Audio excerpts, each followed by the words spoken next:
Hey, hey, I bet you can hear me now. Had the mic muted. Silly goose. Uh, oh well. We got there. Boop, boop. Yeah. Let's go. Share. Copy that. Boop, boop. Make sure everything's working. Create post.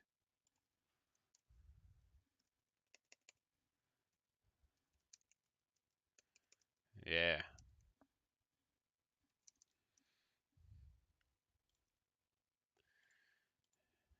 All right.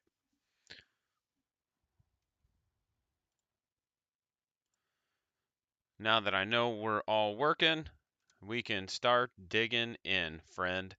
Okay, so this is round three, Drukari and High Fleet Leviathan. This is my first real game against a Leviathan list since the most recent data slate. I've played a couple games against Tyler, our local player, one of them. He does play Nids, but he does not play Leviathan. He's never really played him. He prefers Gorgon and Kraken, I think, are the two high fleets he kind of bounces between. So, before we dig in, let's talk about some announcements. Again, subscribe. Community's awesome. I appreciate everything everybody's doing. You guys have been wonderful, and gals, as the case may be. Appreciate all the support. It's been amazing. I am doing a link, I am doing a link. I'm also doing a giveaway. There is a link in the description. I'll have a photo of the giveaway model at the end. We are doing that at the end of April, beginning of May. So let's hit 300 subscribers. We're at about 180 right now, so we only need to hit 120 in the next month. And I'm pretty sure if everybody is sharing and helping me out, we can hit that goal together. I appreciate it. So also, militarygamingcommand.org, awesome nonprofit. I am doing a fundraiser for them in June. I will do a whole video kind of detailing what we're doing for that. It's going to be super dope. I look forward to it. It's going to be a lot of fun. RegionCon on the 21st. So if you are from the region, and if you don't know what the region is, you're not from the region, and you're actually probably a better person for that, honestly. But it's a colloquial term for the Northwest Indiana area right outside of Chicago. It's the Chicagoland region, so it just is now called the region. That being said, there is a convention going on. I am running a 40k tournament. It is a single day RTT. If you are from the region and you want to do some 40k on a Friday, you need to sign up. I will make sure we get some links pushed out for that and the information packet pushed out for that. Again, check it out. It's going to be a lot of fun. We got some prize support. I am building up my terrain collection. Tables are improving. Every time I do an event, I strive to make it better than the last one, and I think we're getting there. And honestly, the support that everybody gives me through YouTube is a big part of how I can manage to keep doing these things. We're not going to go. Did I miss something? Nope. We're not going to dig through my list too deep. It's the same one I've been running because it is a league. So that's it. Again, I'm not gonna hammer what I've been taking simply because for the most part this is my third video. If you've seen any of the other ones, you already know what I'm taking, and so is what it be. And actually, what I need to do, let's do that real quick. Let's bounce over to this and then bounce over here. Best Coast pairings. Let's kind of look at his list. Play my events. Because I couldn't even tell you what he had, honestly. I just know it was a lot of monsters. It was rough. I did not kill a lot of things, right? We need to go to roster. Oh, I have that hidden. I should have. Boop. There we go. So he's got some relics, warlord traits, all that jazz. Whatever. Two hive tyrants. One's got the Reaper of Obliterax, which does it's the melee weapon that does the extra mortal wounds. It is now limited to, I think he said, 3 mortal wounds. He has the Shard Gullet, which is the relic venom cannon. Super cool, does a lot of damage, but I believe it's only 3 shots. I was able to kind of mitigate that interaction quite a bit, so that was cool. Neurothrope, uh, that's the little character brain bug, and then it's got a 3-up invuln. Turvagon, what do we got? What do we got? It's the Turvagon. It's the one that spawns Termagants. And then he had a unit of 30 Termagants, plus he can make a unit of 10 Termagants. He did have 3 Tyrant Guard, and those just screen the Hive Tyrants.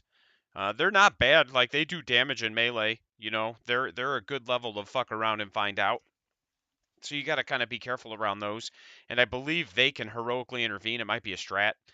But I was able to kind of position in a way where I didn't really have to deal with those at all throughout the whole game.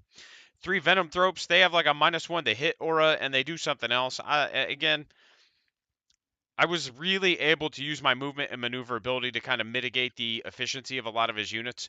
Zoanthropes, which are the ball bugs, the brain bugs, whatever you want to call them, they just kind of look like a floating nutsack. They do the invuln save for the turn-based imperatives, and then they smite like ridiculous amounts. And then the Parasite of Mortrex, which is the new model. He's like a bigger gargoyle, and it's okay. Like, it did solid. Like, I've seen it do work in some games. This just didn't happen to be one of those. And then 2 T-Fexes. So when I was looking at this list, I was trying to think about how I could approach it, right? I was like, all right, what am I going to do? How can I approach this? He doesn't have a lot of board presence, and I need to use that to my advantage, right? He's got some chunky things that are going to be hard to peel, but he doesn't have a lot in the way of board presence and units. How can I make that work for me? Okay. So we're going to close that out. We're going to bounce back over to here, and we'll go back here. Boop. So turn 1, and we're going to be bouncing around quite a bit, so I probably shouldn't even go to this view. I should probably just stick with my regular one. Let's move my handsome face. We'll put me underneath the Military Gaming Command logo for now, just so everybody can see. And let's see. Boop, boop, boop, boop, boop.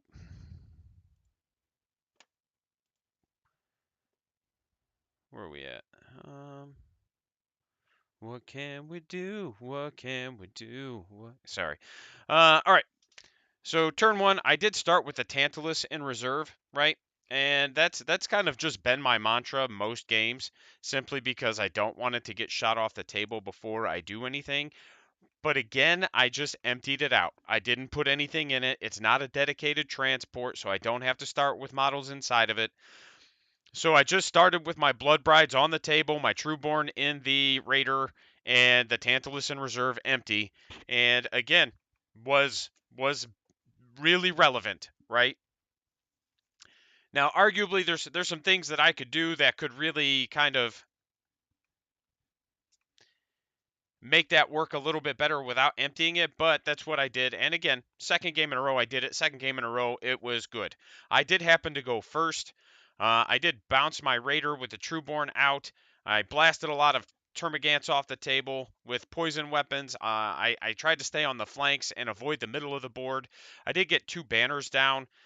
He also got 2 banners down on his turn. You will look and see our secondaries, right? I took behind enemy lines. And again, that was one of the big shifts I got from playing my orcs. We're going to move this because this is distracting me. I don't know if it's Oh, no. I don't know if it's distracting you guys, but it's distracting me.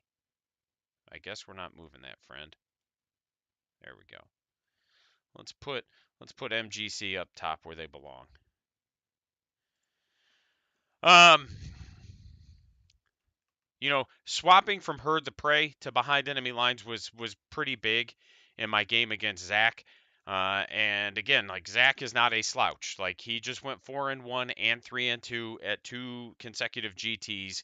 He does play very well. He knows his army. He is not a slouch by any stretch of the imagination. Bo is also not a slouch. He just went 3 wins and a tie, I believe, at the Adepticon Champions. So again, these are good players that I'm playing. I did go first behind enemy lines. I took raise the banners. So we did tear down the icons, I think it is. It's the one where you plant explosives. And it's the I'll draw it out in a minute. But I thought, he's pretty slow. I'm not pretty slow. I can probably get 10 points on banners comfortably just because I can probably jam him at the middle of the board and keep my backfield protected. And that was my plan, right? And then I took no prisoners. There were a lot of options. I could have taken Assassinate. He had like 3 or 4 characters. I think 4. He had the Neurothrope, 2 Hive Tyrants, and a Parasite of Mortrex. And I could have taken Assassinate, and I could have taken Bring It Down, right? But I just wasn't convinced that I was going to be able to remove his monsters. I felt like I either was going to be able to remove monsters, or remove infantry, but I wasn't going to be able to do both. And I just felt like the infantry made more sense because they were going to be easier to kill. And if I could kill the infantry, they were going to limit his ability to put down banners and to move around and control objectives and stuff like that. So I think like that's what my thinking was. I knew I wasn't going to cap no prisoners. I think all in all, he gave up like 7 or 8 points plus whatever he respawns, and I killed pretty much all of it. So I don't remember if I capped. No, I didn't kill the Tyrant Guard. So I probably could have got another point on it, maybe 2, I don't know. But again, that's where we were. He did get 2 banners down, but as we do, we like to break things down with pictures around here. And so that's what we're gonna do, friend. We're gonna jump over and we're gonna draw, because that's what everybody comes to my channel for my silly, poor illustrations. All right, so we had an objective here. We had one somewhere in this area, somewhere in this area, somewhere in this area. Well, definitely not there. We'll put it right here, and we'll put it right here. I don't remember exactly where these were, right? But I do know they were right in that area, okay? We're going to change colors here. Oh my gosh, what is that? That's horrible. Phil, what? Okay. Let's make it blue.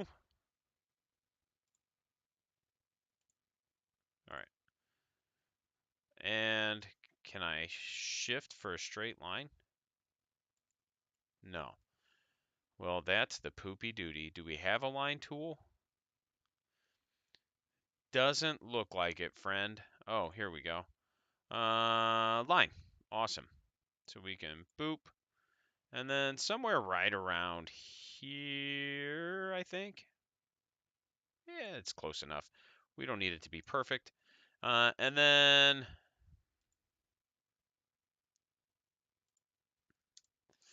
all right, so these were our deployment zones, roughly. Again, this is not to scale, so don't like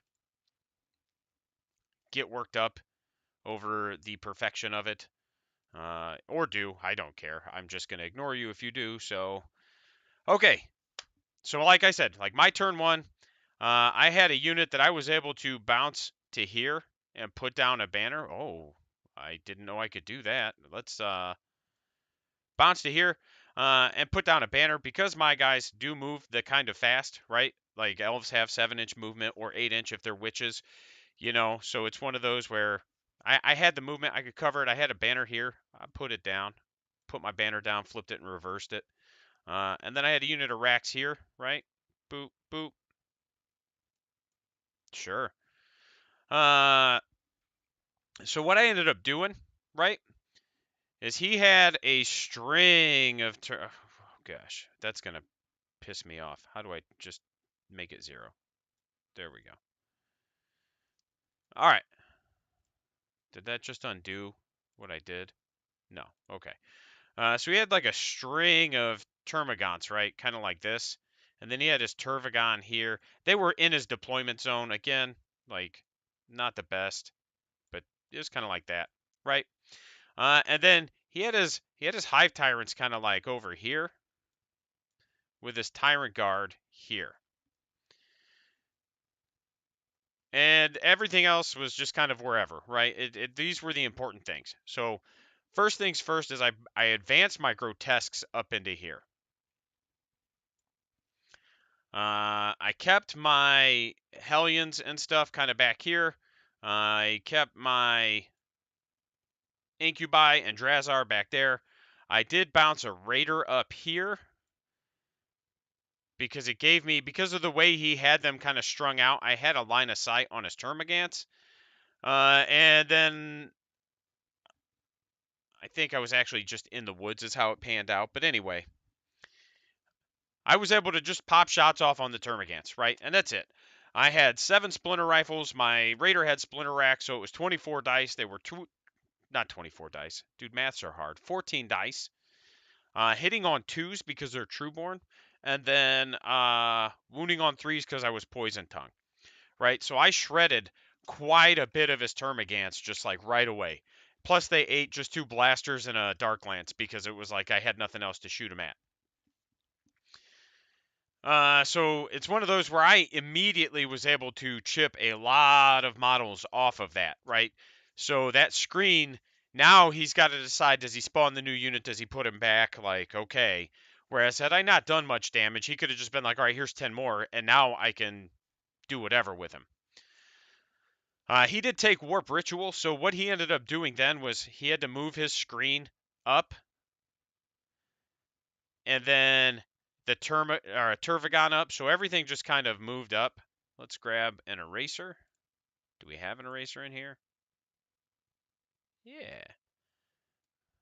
Oh my gosh. That that is not what I expected.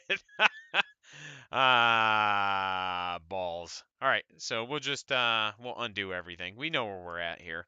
We know what it is. All right. So he ended up moving his Turvagon kind of here with its screen kind of like this, right? And he did his Warp Writ, and I think he got the first one. I didn't deny it. I don't even know that I was in range to deny it, or maybe I was and it just didn't. But he got the first one. Um, and because he got the first one, but he was diminished in Termagants greatly, right? My Blood Brides did kind of, and this wall was actually kind of pushed up like this. But my Blood Brides were just kind of staged right here. And my Succubus. So what ended up happening, right, is turn 2 came around. I get advance in charge. He swings his Hive Tyrants and his Tyrant Guard this way. Because he thought, all right, I'm gonna come grab this. He's got grotesques coming. I don't want that flank to just be wide open. And even if it is wide open, I can just come tag this objective, right? Like they can score me points. That's okay. So he swings his Tyrant Guard and his Tyrants over. His Parasite and Mortrex kind of ends up right here. So on my turn, I get to advance and charge. So let's go over turn 2 real quick. And boop, we'll come back over to here. The big takeaways turn 1. It was pretty boring. I did kill some Termagants. That was about it, like I said. Turn 2 comes around. All right, advance and charge. I get my grotesques into position. I get to charge the Parasite. I kill a lot more Termagants. I do deny his Warp Writ, and he suffers perils because of the Helm of Spite. And then I get to charge my Blood Brides and Succubus to the middle of the table, and all of his Termagants just go away. And that leaves your girl really vulnerable now. So what ends up happening, let's bounce back here. Like I said, we've got Turvagon here. We've got her little line of duders here. We've got Tyrant here, and then the Tyrant Guard are just kind of back here for now. It's kind of in that vicinity. All right, so I get my grotesques, my G's. Where are my G's at? They run up here. And there's the Parasite here. And he's got like his Venom Thropes kind of here, and then his other things here. I don't know. They all are the same to me. They're just I don't know enough about bugs to be able to tell you what everything is. The Smitey guys. So I get him there. I'm able to charge the Parasite on my turn, right? My Tantalus comes out here, and then it throws some shots. I don't even remember where it throws shots. I think it just like shot at Termagants maybe, or maybe I put some damage on the T-Fex he had back here. I think that's actually what ended up happening, is I put some damage on this T-Fex back here, which is fine. I don't need the Tantalus to really do anything this game other than just like be fast. So I get that, right? I get my grotesques. We charge this. We are outside of heroic intervention range of everything. And really, he didn't want to intervene into them anyway, because the only thing that could have is, like I said, I'm pretty sure Tyrant Guard can with a strat, but that was not a risk he was willing to take, because I had the command points to just reroll their wound rolls, and I might not kill them, but I would definitely cripple them, because the grotesques are swinging 5 attacks each. It would have been 25 attacks, hitting on 3s, wounding on, I think, 3s or 4s, and then full wound rerolls, and 6s explode in the hit rolls. So it's just not a gamble he was willing to make. He just kind of was like, okay, the parasite dies. But that's not what was important there, right? Let's clear some of this out. What's important here is I now have a big blob of grotesques right here. And so the parasite for 5 grotesques, not a good trade, right? Like the parasite, sure, it can be a pain in the ass and it can kind of like shut off OBSEC and do mortal wounds and stuff. But at the same time, I now have 5 grotesques in your deployment zone that you have to deal with. You cannot ignore them. So that's one of those where that was kind of my goal, was getting them there for that reason. My Blood Brides come up, my Succubus comes up. All these Termagants die right here in the middle, so they just kind of advance out, charge. The Tervigon is safe behind her screen, if I remember right, or maybe the Succubus tagged her and did some damage and then consolidated away. Actually, I think that's exactly how that went, is the Succubus came in, tagged her, did some damage, and then did her 6-inch consolidation back behind the Blood Brides to maintain her wall. And then, like I said, I had the Tantalus up here throwing down shots. And then something else got right here. I don't remember what it was, but I got a unit kind of in his deployment zone down here. Whatever it was, I got 2 for the one thing. What do you call it? I don't know. The thing. Oh, I forgot to change. That's probably going to look better. Uh, but I got 4 points for behind enemy lines. So we'll jump back over to the recap. All right, so like I said, there might have been like 2 Termagants left after I did that, because he did make some good saves. He had his invulns and the feel no pains. And not that he made an astronomical amount of them, but it was one of those where he just made just enough to keep like a couple alive. But that, right, like, too bad. Didn't really matter at that point. Like I said, I did get 4 points on behind enemy lines. I had my 2 banners up that I raised. I was able to raise a 3rd banner. I think I did that with like a character or something right in the middle. Nope, that was turn 3. And then, 4 points on no prisoners, because I just killed so many Termagants. Plus, I think I killed a couple other things, like in shooting. He got his 2 banners. He did kill a character on his turn. I don't remember what it was. It was probably the Succubus, if we're being honest, because she was kind of in the middle of the board. No, he smited my homunculus off the table. That's what it was. That's what it was. So he did move something up there to kind of smite it off the table. And then I completely removed the screen. Tervigon is now vulnerable. He killed some Blood Brides, but he didn't kill them all. He only killed like 3 or 4, because I did roll some good saves and I did do mortals back to him. And that becomes really relevant in dictating how this game goes, because it starts shifting the way he does his fighting. Because when he was looking at it and he was like, okay, I could swing at these Blood Brides, but there's a chance they have a 4-up invuln, and then in addition to that, if they make their save, there's just a chance that I take damage for swinging at you. Well, then I'll swing at this other thing instead. And what that did was it kept my damage dealing units a bit more protected because he was just like a little timid after chewing through a few mortals for hitting me. And then turn 3 starts, right? And turn 3, so in turn 2, let's jump over. You know what? We're just going to keep the zoomed out view. Sorry if it doesn't look as nice. So at the end of, let's clear this out. At the end of my turn, right? I control this one, I control this one, and I control this one. And he does not clean me off of this one.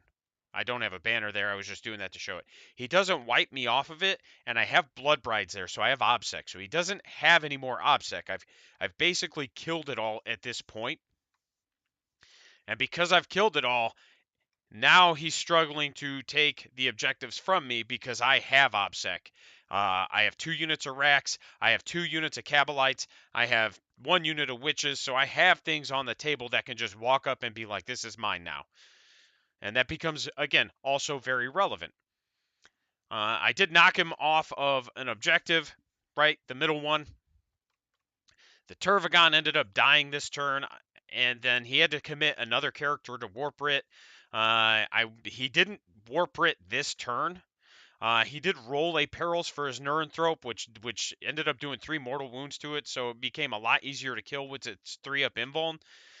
The Tantalus did blast a lot of damage downrange. My -1 to hit trap, LFR, really did a good job of keeping the Tantalus and like my Raiders and Venoms alive because he didn't have high volume shooting, but he had high damage shooting.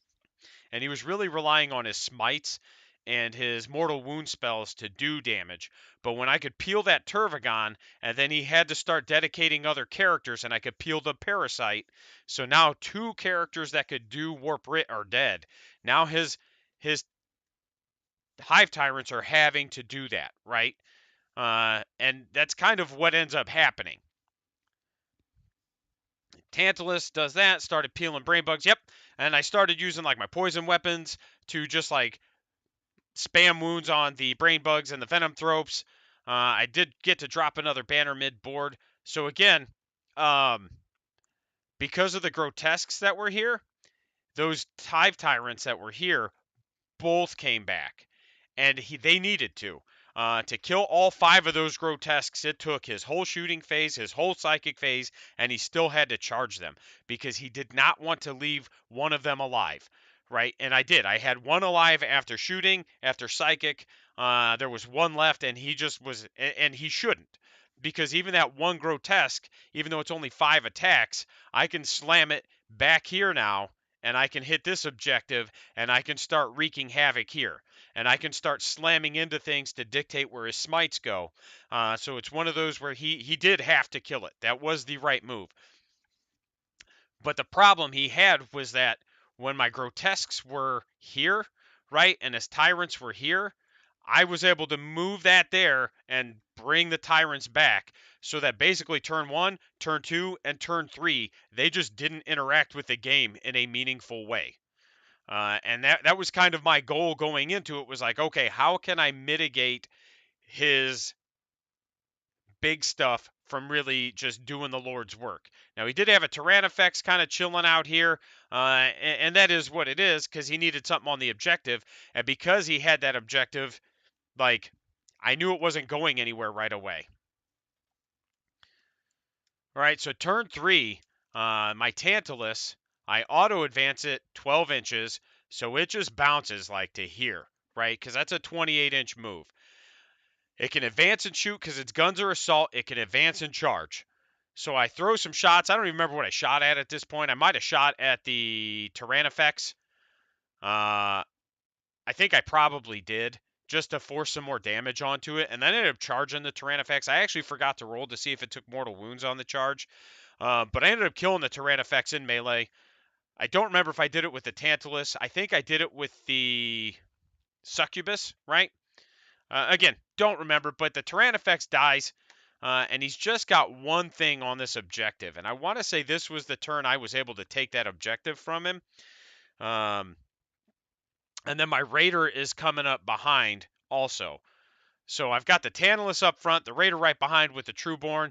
The Trueborn are doing a lot of shooting, and I think that's actually probably how that T-Fex died, if I remember right now. It basically just shot the shit out of it with poison weapons and stuff, and we got its damage way down. So it's one of those where that's where we were. The middle of the board, I think he cleaned up pretty well at the end of his turn 3, but I still held it.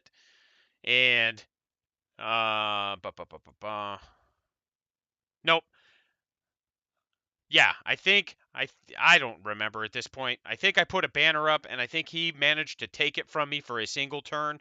And then I didn't take, but I did take this one from him. That seems right. But again, I should probably do some note taking rather than just looking at the score and trying to remember. I apologize for that. And again, started peeling the brain bugs and the venom thropes. Like they just started getting picked up. Turn 3.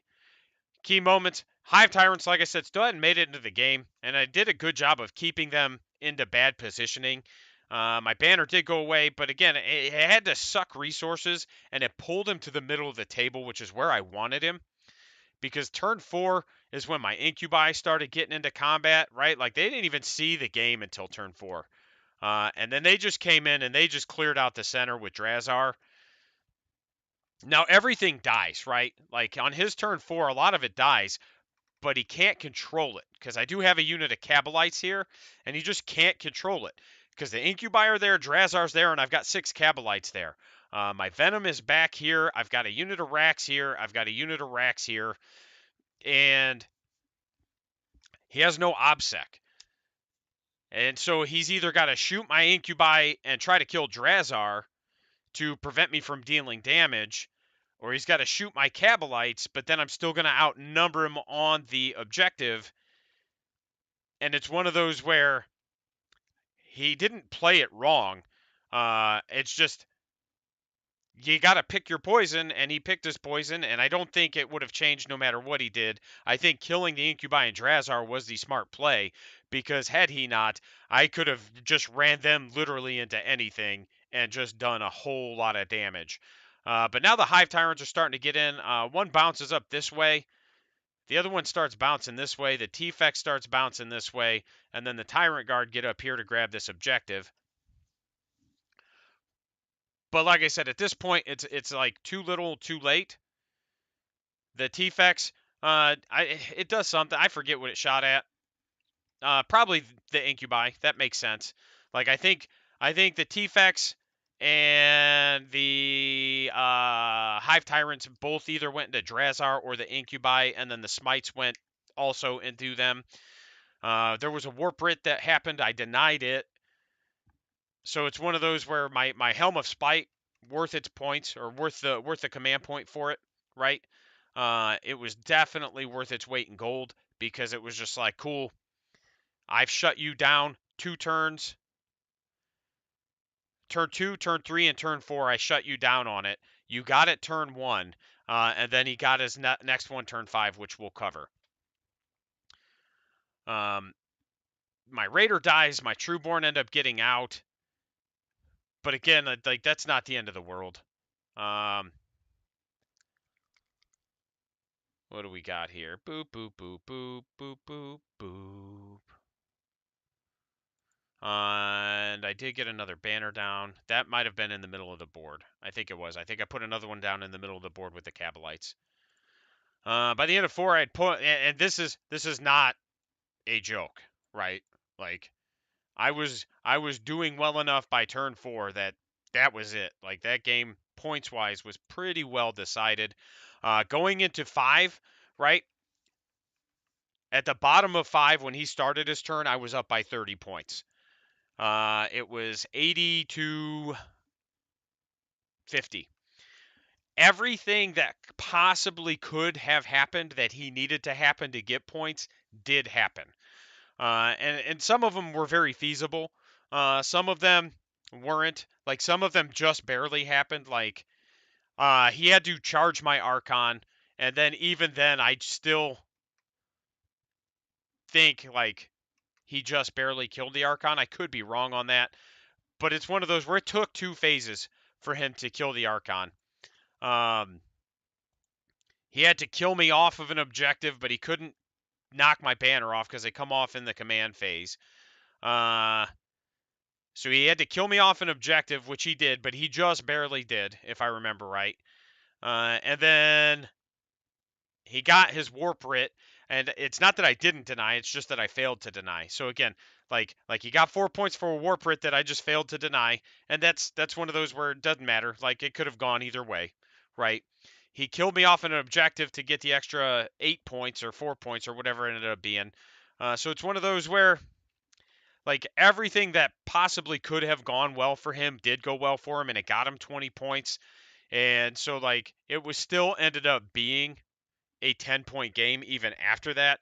And I'm not trying to put him down. He played a good game. I was just able to kind of dictate the positioning and how the game got played, right? I was able to keep him reacting and constantly having to readjust what he wanted to do. And part of that was Dice, denying his Warp Writ and then killing the Turvagon screen and the Turvagon early really helped dictate the flow of the game. Absolutely. I'm not going to deny that. And that's just kind of like it's a dice game. But again, like I went into it with a plan. I kind of knew what I needed to do, and I was able to execute it, and I was able to do it. So I was pretty happy with how that went. Let's see. Turn 5, like I said, he was just trying to scrape up as many points as he could, and we already covered all that. Takeaway so far. So stepping away from Drukhari and going back to Orcs for a little bit really helped me see like what I've been doing wrong and missing with Drukhari. And one of the reasons is when I did that, when I stepped away from Orcs to go to Drukhari, I intentionally, well, I think it was more subconsciously, but there was intent there to build a Drukhari-esque list with my Orcs. A lot of speed, some advance and charge, but I didn't have access to the same secondaries, so I had to do it a little bit differently. In addition to that, I don't get army-wide advance and charge with Orcs except for one turn, whereas with Eldar or Drukhari, I have it the whole game. Starting turn 2, I just have it the whole game. So it was one of those where building a similar list but with a different army really helped me see it from a different perspective, and it helped me kind of slow down and learn how to trickle in units better, and then realize that behind enemy lines is just a better secondary than Herd the Prey in most situations. Now there's going to be some situations where Herd the Prey is going to be better, but this was not one of them, and I think it's probably not going to be one of them round 4 either, but we'll get into that. I was tempted to take Abhor the Witch and bring it down. But really, man, like I looked at his list, and like I said, I was either killing the monsters or I was killing the infantry, and I just felt like killing the infantry made more sense. The monsters are going to do what they're going to do, but when it comes to shooting, they don't put out that many dice like the T-Fexes do, but also they don't, right? And they're not super efficient. So if I can slap a -1 to hit on something, it really, especially the rupture cannon one, really mitigates the efficiency there. They don't really have any rerolls outside of the Leviathan hit roll reroll. So I really just decided to risk it, go for the infantry, let his monsters do what they're going to do. And it really worked out because, again, a lot of them are also just kind of slow, at least compared to me, right? Uh, let's jump back here real quick because what ended up happening, right, is I moved the Grotesques here, the Tyrannofexes came out, and then my whole army just did this big sweeping motion all the way around the board. Like, put a few units here to kind of bait them out, and then use my mobility to just sweep across the whole table this way and leave his Tyrannofex or his Hive Tyrants and stuff just kind of there by themselves. I do think, like I said, not taking any Drukhari secondaries was clutch. I did consider take them alive, but again, I just didn't think I was going to score a lot of points on it. And maybe I do, but I don't think so. I think it was better to use my shooting to kill things. I just don't think I have enough melee in my list to consistently do take them alive, you know. You know, and like I said, both of his Hive Tyrants still on the table. One T-Fex still on the table at the end of the game. So, let's see. Takes us to round 4 matchup. Death Skulls Orcs. It's our very own John, who's also just another really strong, good pilot and a great Orc player. So I do like that my last 3 games, right, for this league were an exceptional Space Wolves player, an exceptional Nids player, and now an exceptional Orcs player, which is going to be interesting because I know that codex just as well as he does, right? So and I know John, I know his playing tendencies, but John also knows my codex pretty well, and he also knows me and my playing tendencies. Whereas like with Bo, we were both kind of going into this a little bit blind. Like he arguably knew my codex better than I knew his because he does dabble with some Drukari.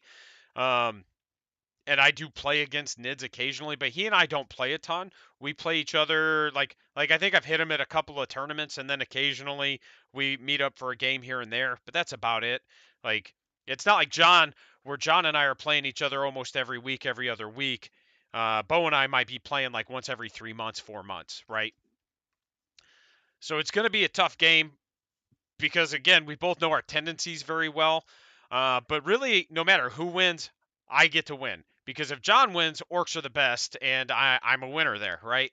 But then if I win, well, you know, I win. So it's going to be a cool interaction. One thing I do want to say that I felt was really interesting before we wrap this up. I had a few people kind of reach out to me when I played Bo, because Bo, like I said, Bo's a good player, real good player. And I had a couple people that know him reach out and be like, "Hey man, congratulations on the game, good job," you know, blah blah blah blah blah. And I do appreciate that, you know. Thank you for reaching out, thank you, because again, I do know that Bo is good, and I know he gets a lot of respect in the community for how good he is. Um, the one thing that's weird is that I think outside of the guys that I play with regularly, like Kyle and John and Tyler and Alex and Matt, like outside of my normal play group, right? I don't think people actually realize how good I actually am at this game because a lot of people only see me playing like just stupid shit, right? And a good example is like I played Bo at a tournament last year, and I was playing 8th Ed World Eaters into Crusher Stampede. You know, so I wasn't surprised when he won, and that's not taken away from Bo because Bo knows how to use his army. He knows how to play it. But I mean, I'm like I usually just play dumb shit. So I think there's like this underestimation that people have about like just how skilled I am at this game. And that was very apparent when people were like, "Hey, congratulations!" And again, not that it was easy. Bo's a good player. I had to work for it, but I don't think that Bo is like leaps and bounds ahead of me. I would honestly put us around the same skill level. I just don't tend to play like good armies, right? Like orcs are kind of good, kind of bad. Actually I'm going to touch on that before we wrap this up also because that was a conversation I had. Drukari again, kind of good, kind of bad. They're kind of up and down, up and down. Like they're very average armies. Nids have been fairly dominant. And Bo's credit, he's always plays Nids for as long as I've known him. Right, for as long as I've known him, he's played 2 armies. It's been Nids or it's been T Suns. So I don't I'm not saying he meta hops because I don't think that's the case. Like those are just what he plays. Um, so I want to make sure I stress that also. Like I'm trying to make sure I give him respect because I'm not trying to trash him as a player. He's an exceptional player. I just feel like there's this misconception that people have about me simply because of what I tend to play. You know, so it's just interesting to have that kind of reputation of like, yeah, he's all right. But then when people see me doing well, they're just like, holy shit, man, you've gotten a lot better. Well, I have gotten better, but I've always been good. I just haven't like I just play dumb shit, right? Like who brings a Tantalus to a competitive game? I'm sure people do, but also people aren't typically playing Poison Tongue in competitive games. People aren't typically playing Cursed Blade in competitive games. So it's not that I'm bad, it's that I just tend to play like off meta stuff. And it's not because I'm like, ooh, fuck the meta. It's because I tend to just try to find interactions that fit the way I play, right? I don't worry about what other people are saying. I just try to find things that fit the way I play. Sorry for that little bit of a tangent. It's just one of those where it was a little weird, and I wanted to kind of address it when people are like, "Hey, good job." Again, I do appreciate it. Bo's an exceptional player, and it was definitely a game I had to work for. But again, it just really kind of made it apparent that people just kind of don't understand that I actually do know how to play this game, and it's just kind of funny. So before we slide into the next slide and before we wrap this up, the one thing I did want to say also, Bo and I were talking because he went to the Adepticon Championships, right? And he was like, "Hey, orcs are doing really good. Why are they suddenly doing really good?"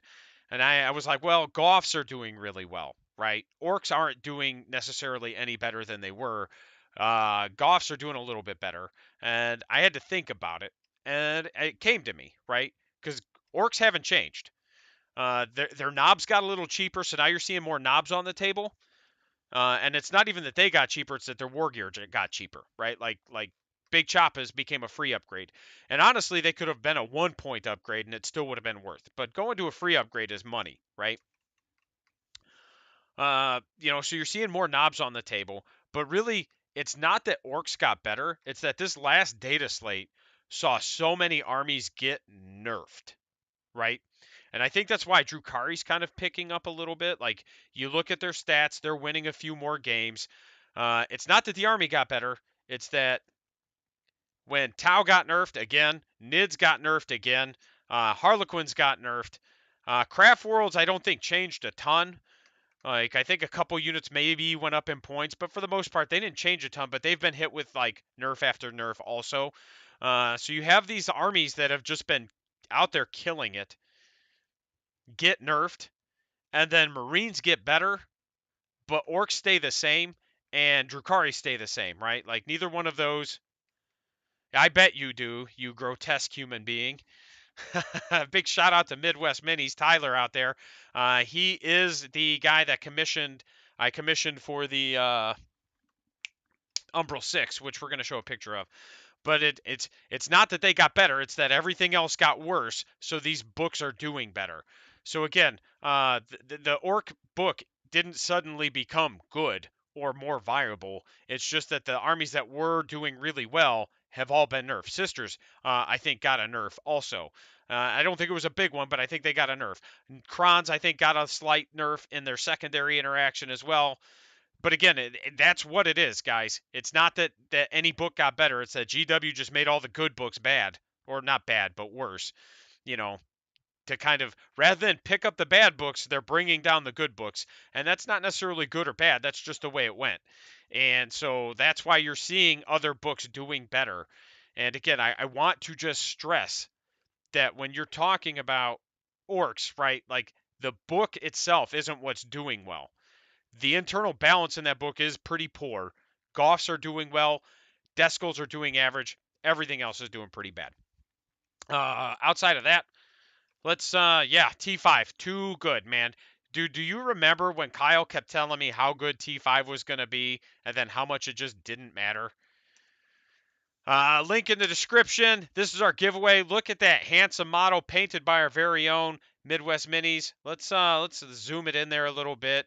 He did a great job on that. So make sure you're sharing the videos. Make sure you're subscribing. Make sure you like that video right there and comment the video for the link in the description, because I'd love to give this away. Our goal is 300 subscribers, like I said at the beginning. And let's get there, man. Let's get there. Yeah, I'm glad you think so. If you'd have gotten on chat and said that model looks like ass, I'd have been in trouble, right? As always, big shout out to our patrons, Captain Too Tall, the real Donnie G, Lord Wellingstone. Again, all of that money just goes into terrain. I'm actually picking up a table's worth of terrain on the 1st from a local guy here. He's actually in Lafayette, which isn't too far. But he's got a table full of 3D printed terrain so that we can start expanding our terrain, start building our tables out some more. And man, is it going to be the the best. Like, we're going to really start rocking and rolling here. I had 0 tables of terrain starting in June of last year. I had like 3 tables by January, and I'm up to 6 or 7 now. It's been a slow build, but we are getting there. And man, it's because of the support that the community has shown me. And, you know, I can't do it without you guys. It is beautiful, man. And it shows that you put a lot of time and effort into it. And I do appreciate that time and effort. Uh, Thanks for watching. Again, the Twitch link, not really relevant at this point. I think we're just completely switching over to YouTube. We're going to focus on one platform. Twitch was a little weird. I get better viewers on YouTube than I do on Twitch, and I think it's just because Twitch is kind of geared more towards video games. We'll see. I may dabble back into it, or I may start doing multi-streams, but I've got to learn how to do that, and I have not sat down to commit that time yet. Let's see.